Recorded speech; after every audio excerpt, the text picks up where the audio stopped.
Hello everyone, welcome to Toyeen Talks. How you doing? Thank you for watching. Till I'll see you in my next video. Stay safe, stay blessed. I love you. Bye.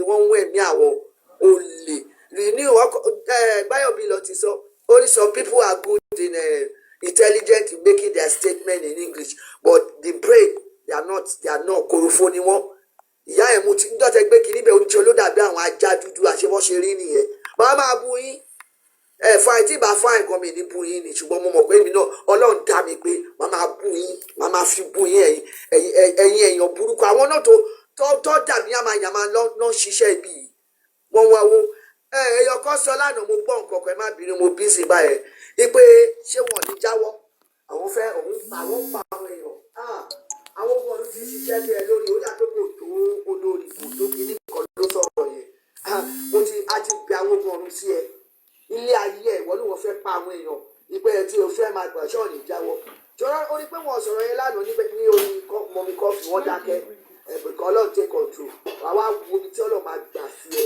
wà á kọ́kọ́ lọ àti generation ẹ àtàwọn tẹ̀ jọ wà nínú group ẹ̀kẹ́ tó mọ̀ pé báyẹn ní agbára báyà agbára tẹ̀ fi sílẹ̀ wà á kọ́kọ́ jásẹ̀ lọ tí mọ ẹ rò pé eré ni wọ́n bá yín ṣe you think we are all here physically spiritually we are inclined here too ilé ayé ò ní sọ̀rọ̀ ẹ̀ mọ̀ ẹ̀yin ẹ ṣàjẹsí owó tẹ fẹ́ gbà Yomi Odogun èyí ọ̀dẹ̀ yóò jáàkì yóò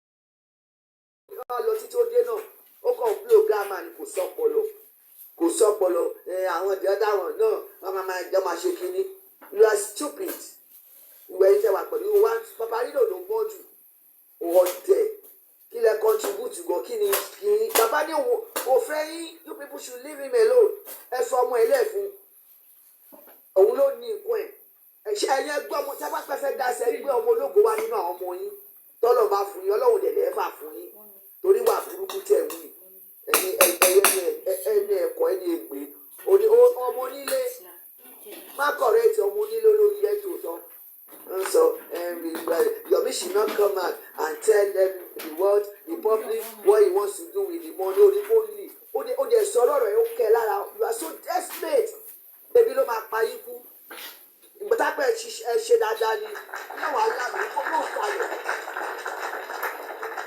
ẹjọ́ máa tó ráńdọ̀ ọ̀pìn tí ó náà ń talẹ̀ àṣọ ilẹ̀ òpin ẹ òtún níwọ̀ náà jẹ́ mísíṣà kìlọ̀ sọ́jọ́ yẹn náà kò ní òtún gbé yìí ó lè ẹ máa gbé ṣe máa bá fún ìgbẹ́ ni mo sọ bẹ́ẹ̀ ẹ ṣe ṣó èmi pé mo wo ṣó yìí tí a bá jọ tí bá gbọ́ èmi náà fún yín lésì ẹ̀yin olóòórùn ní dọ̀tí look how you are doing mọ́mí kọ́fì ẹ má ẹ̀ fà sọ pé ẹ fi làtílẹ̀ làtí ti ṣègbè ó dẹ̀ máa ṣègbè kú ni láti I have my reason for saying this to you ó jẹ́ inú owó mi inú òògùn mi ní iṣẹ́ ẹgbẹ́ ẹlẹ́mẹ̀wá ó jẹ́ inú òògùn mi ó dẹ̀ tí wàá parọ́ ẹ lọ gbé òní ìyá òde èmi ni èmi dẹ̀ tí sọ fún ẹ tó mí àti tó mí ó ṣe máa ń rò pé mò ń ṣeré mi láti báyọ̀ máa lọ sí ibodà kẹ́kẹ́ kó lọ bá àwọn kọ́ máa pẹran fún ẹ bọ̀ kò ní jẹ́ èmi mo sọ bẹ́ẹ̀ fún ẹ ilé ayé yín ẹ máa mọ àwọn tó máa kọlù tó tẹ̀ ń kọlù ẹ̀yin ẹnu òfò ẹ̀yin ní àdánù ẹ̀yin jẹ́ pé ìdájọ́ Ọlọ́run tí ó bẹ̀rẹ̀ sí rúlé yín lórí.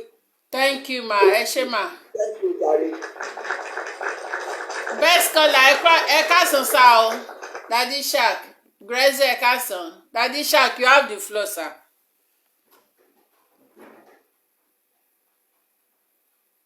Mọ̀mí kọ́fì. You have the floor sir ẹ kúrọ̀lẹ́ sir ẹ káàsán sir. Ẹ kúrọ̀lẹ́ ẹ káàsán ẹ káàárọ̀. I want to first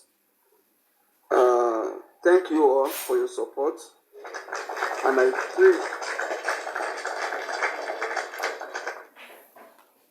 that God will continue to guide and protect us and lead us to justice. And if you really bow, I want to start with what we can all see clearly about the mole that have been planted in our midst and have now been exposed. And since we've started exposing them, we can all see that one, àwọn náà ń sá kiri nínú gbogbo àwọn tó ń ṣe justice yìí àwọn nìkan náà lẹ́mìí àwọn òde àwọn ní kú ń lé kiri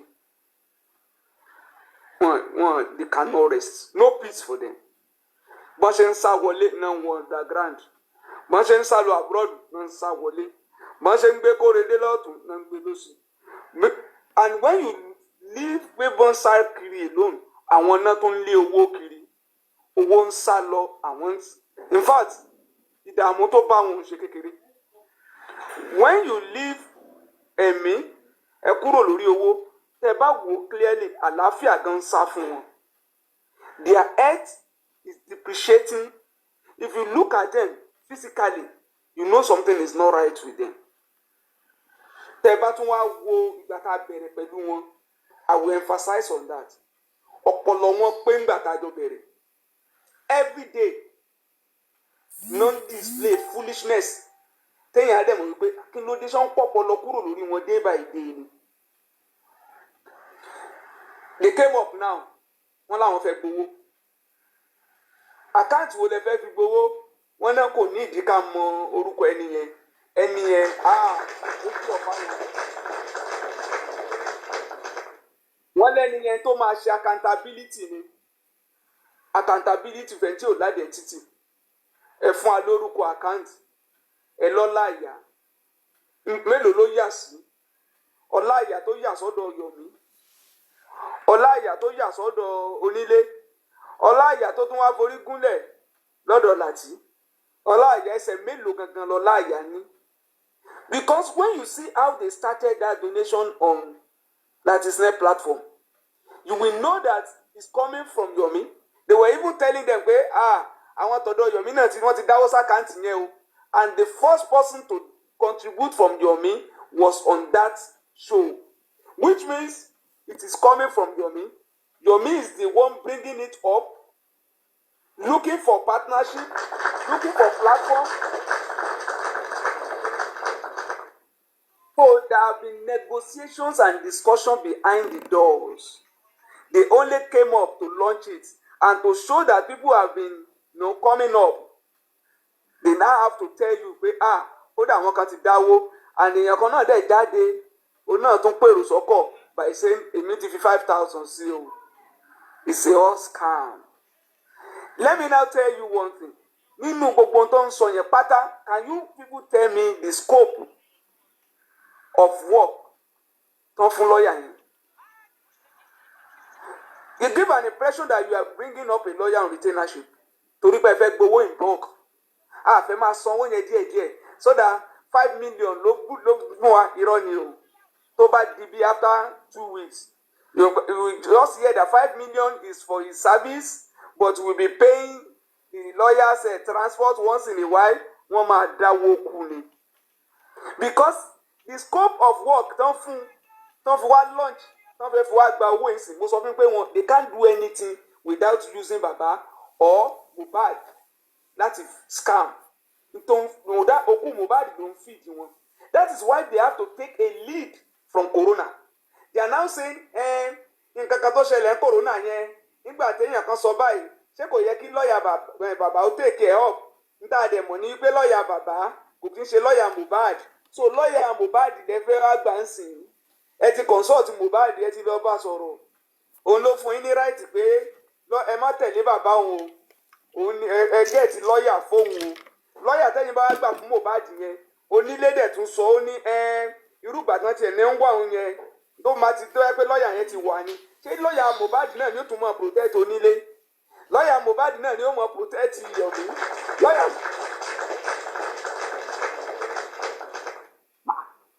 ọ̀nà mélòó náà wá pín lọ́ọ̀yà gan sí you hear me because there is no scope of what the lawyer is coming to do. wọ́n ní lọ́ọ̀yà bàbá ò béèrè anything nípa nítòkọ́mọ̀ ṣé bẹ́ẹ̀ tí ẹ believe in Corona why are you now taking material from Corona why do you now believe there is a lead to follow up from Corona it's a shame and let me tell you why I said nǹkan kan wọ́n ti ọwọ́ bọ̀ wọ́n lọ́pọlọ when he was to state the first protest that he went to Corona and he was being interviewed by I think it's Arifa And there's this young guy too. I've forgotten his name now. Miriam, or what did they call him? There's one name they call him, very short name. He's been in the forefront too at the time. Oh man, well, I want to arrest with Tarifa that time. They were trying to engage Yomi during it when he was putting on black. And what did Yomi say that day at Corona about to stage a protest, carrying placards all around? He said, the truth is that immediately the IGP should change the investigation team and replace it with a new set of investigators from Abuja.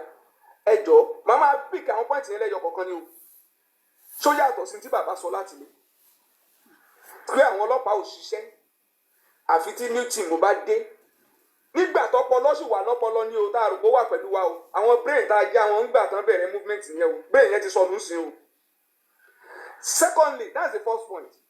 He said the full forensic of all suspects, including the wife, and a phone recording, the phone record, that's call-ups.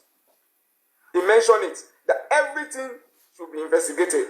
Second point, phone forensic. So yàtọ̀ sí ti bàbá ń sọ lẹ́nu. Ti tà ń sọ láti ilẹ̀. Nígbà wo ló ń drop àwọn eléyìí ni mo fẹ́ béèrè o. Ìgbà wo ló di pé new team tó wà bẹ́ẹ̀ sìn after tán mu Pepsi tí wọ́n jẹ meatpie tí wọ́n ṣe ìkọwọ́ tán jáde ló bá di pé the team that came from Panti, the same team, they were beautiful, handsome, intelligent officer, everything.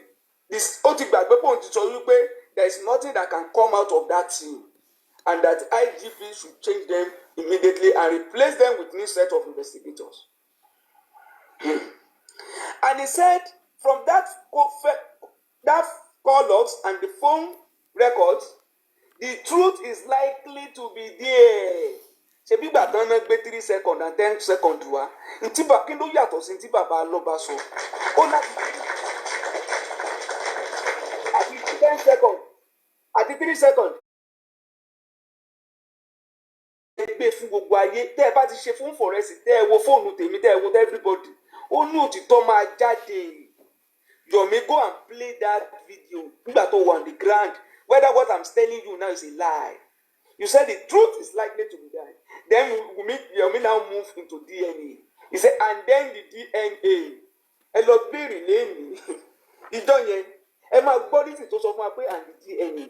Only there is a motive around that. He's telling us that there is a motive that the DNA will likely be the motive.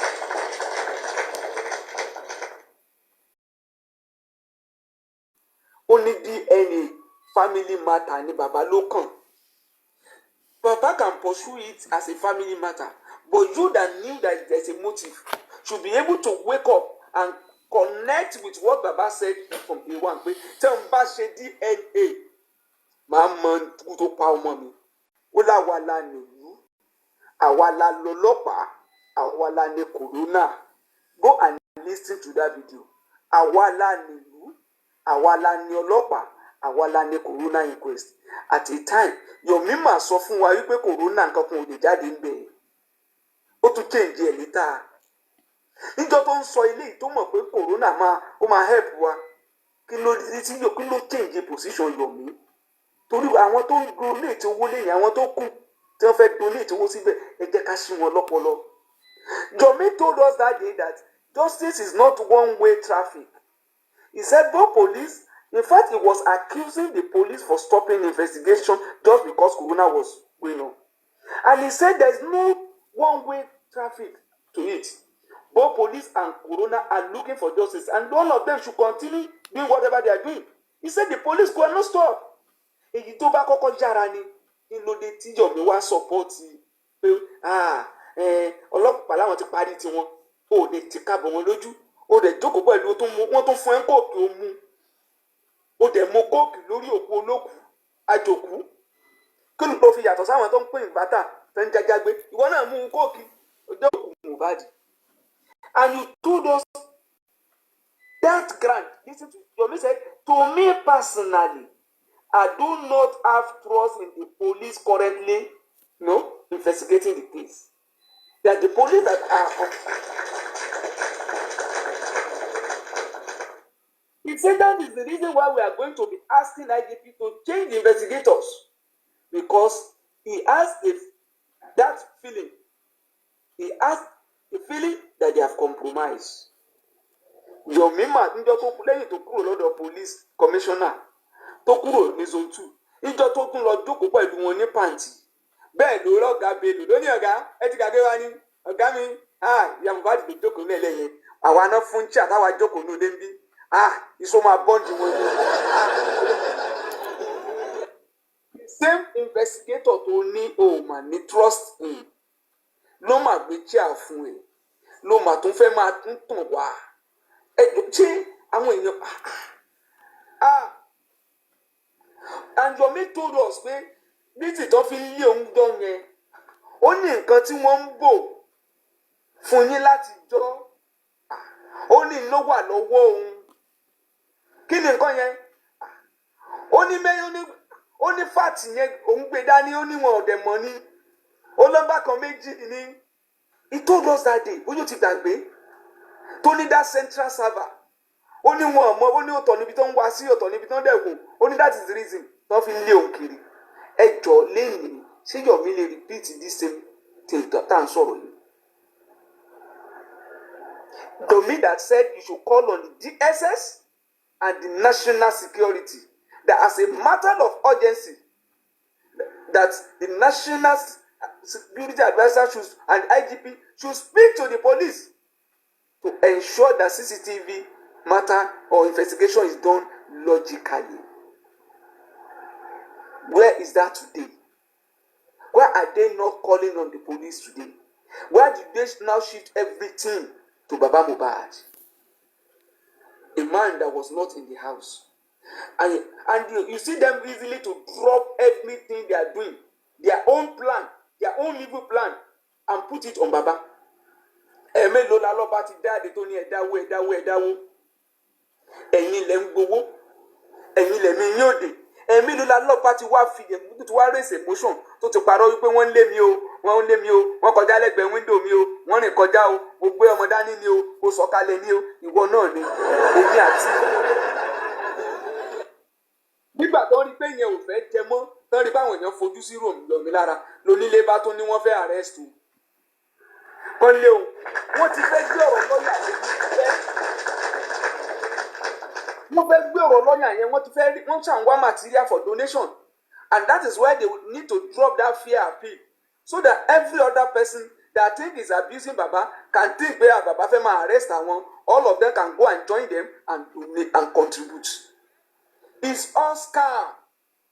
It's all scam. Ẹ̀rí pé ibi tó ti fẹ́ rú ètò orúkọ ọ̀rọ̀ òdùn lẹ́nu wọn there is no fresh idea. There is no solution. Tí wọ́n lè sọ wípé this is what we want the lawyer to achieve. Wọ́n á ṣe sọ pé that lawyer will focus on 3 seconds and 10 minutes video and get it out for them. Ṣé ẹ rántí ìjọta when this 3 and 10 second video started, that we said a lawyer, Yomi should have opened on to Baba's lawyer. He said there is no need for lawyer. I'm the petitioner in this case. With me as an actor, with me that I know, with me that I do this, me that 20 years ago, I've been a celebrity. Where was Adura then? He gave us the reason that there is no need for any lawyer.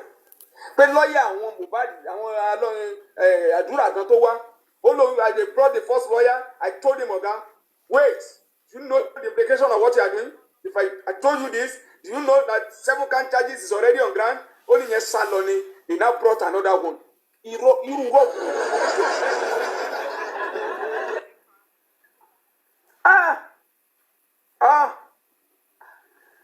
Yomi ó ní kan nínú méjì ni.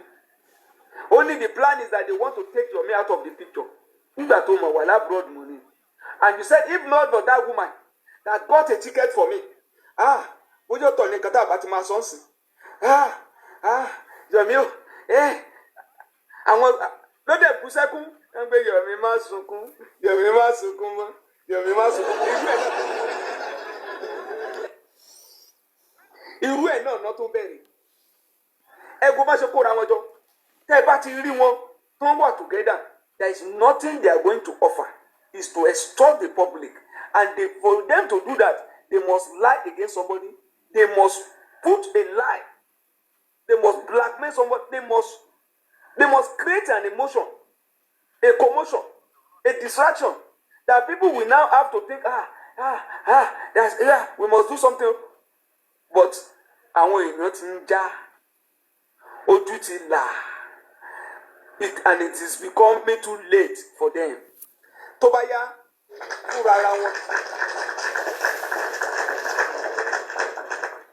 fúnra ara wọn náà máa fúnra wọn lóògùn jẹ. Wọ́n á ríra wọn. Láti sinẹ́ á rí Yọ̀mí á ṣépè fún. Yọ̀mí á pàdé láti sinẹ́, wọ́n máa ṣépè fún.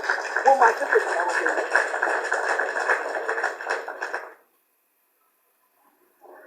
Ọlá ìyá kínáná gbé jáde.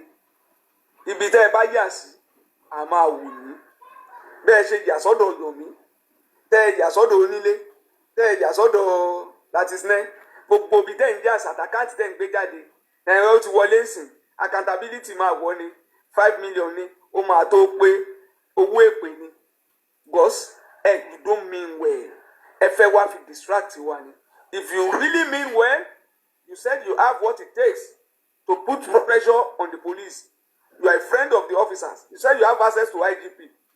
Do the needful. You do not need to extort the public to do that. If there is anything you are going to do, let the public know. Let them give you your support. But from all indication, it's all rubbish. On that platform yesterday, they were saying that the lawyer will be coming on TikTok to give them updates. Is that not rubbish? Is it a TikTok lawyer you engage? A lawyer? One of them said, and they clap, and all of them were happy. The lawyer will be coming.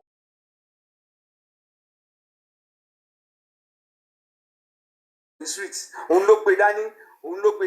because without them bringing updates, they are not interested in justice. They are not focused on moving forward. They are just interested in what will attract people to come and watch them. View, that is what they're after. So they've turned it to a movie series, and that's why a character like Yomi, who is a good, is an actor in that area, somebody who can twist. You can even decide to go and wojú ẹ̀ ní bóyá kakọ́ ló ń rọ́ fùsùlù gan kó tó wá sí tàǹsì. Ọlọ́run ló ti ẹ̀ mọ̀. A wá tó dúdú bíi lúkúlúkú bá ń dáṣì. Mo ní kí ló dé? Kí ló dé? Ibi tó sì rí ilẹ̀ máa tú. Ẹ má gbé ojú lọ́ọ̀yà yẹn pamọ́ o. Ojú lọ́ọ̀yà ti wá ń ta o. Sáàmì lágbà o. Sáàmì lágbà. Sanye ìtẹ́ fẹ́ gbà a máa rí. Ṣé rí àṣírí yín kò lè bò. Àṣírí yín ò lè bò. Ẹ gbọ́dọ̀ bó bá yá ẹ mọ̀ pé ti di sóònù eré ìtẹ́gbà lánàá. Èyí tó fi ìwà aláǹgbá ṣe táyì. Eléyìí tẹ́ ń gbé bọ̀ yìí. Ẹ bá tètè dáadáa. Orí ìkànnì lẹ máa bá wa o. Tó bá ká lòlò. Tó bá ká lòlò ẹ̀rọ̀gò ẹ máa bẹ́tò lọ.